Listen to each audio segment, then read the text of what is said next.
अंतर, वेळ, वेग आधारित काही प्रश्न. बेसिक नॉलेजवर आधारित प्रश्न.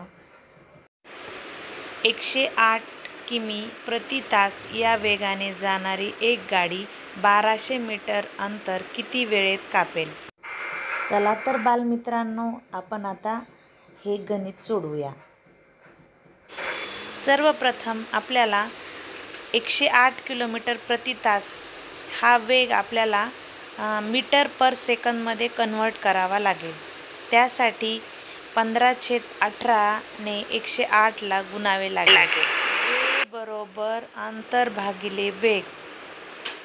अंतर आहे 1200, वेग आहे 30.